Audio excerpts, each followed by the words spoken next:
હાલ સોનાનો ભાવ આસમાને છે, તો સોનાનો ભાવ હજુ વધશે કે ઘટશે તે વિશે સોનાના વેપારીઓનું શું કહેવું છે તે માટે આપણે આવી ગયા છીએ મોરબીની સોની બજારમાં. હાલ સોનાનો ભાવ સતત વધી રહ્યો છે, તો સોનાનો ભાવ હજુ વધશે કે ઘટશે? વધવા ઉપર લાગે છે અત્યારે તો, કારણ કે જે આ ટેરિફની બધી વોરની ચાલી રહી છે એના હિસાબે અત્યારે તો એવું લાગે છે કે ભાવ હજી વધુ વધી શકે. તો ગ્રાહકોની સંખ્યામાં વધારો થઈ રહ્યો છે કે ઘટાડો?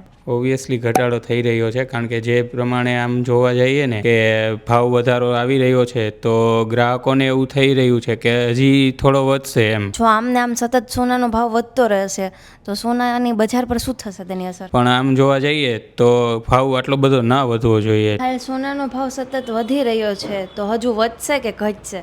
હજી તો સોનાનો ભાવ 1,20,000 પાર કરી જશે, કેમ કે સોનામાં દિવસે ને દિવસે વધતું જાય છે. આનું રીઝન એ જ છે કે સોનું આમ જોવા જાવ તો સાચી વસ્તુ છે, અને અત્યારે થોડો ટાઈમ માટે આપણે એવું થાય કે કસ્ટમર ઓછા થઈ જાય છે. સોનું એવું છે કે ઇન્ટરનેશનલ વસ્તુ છે, એટલે ક્યારેય વધ્યા પછી સોનું કોઈ દી ઘટવાનું નથી. અને આપણે આમ ગણતરી કરી તો આજથી 20 વર્ષ પહેલાં સોનાનો ભાવ 5,000 4,000 રૂપિયાનું 10 ગ્રામ સોનું હતું. એ જ સોનું અત્યારે 1 લાખ રૂપિયાનું 10 ગ્રામ થઈ ગયું. ત્યારે એ ટાઈમમાં આપણે લગ્ન પ્રસંગ હોય ને તો 5 તોલા 6 તોલામાં આપણો લગ્ન પ્રસંગ થઈ જતો. હાલ સોનાના ભાવ વધશે કે ઘટશે તે વિશે તમારું શું કહેવું છે? અમને કમેન્ટ કરીને જણાવો.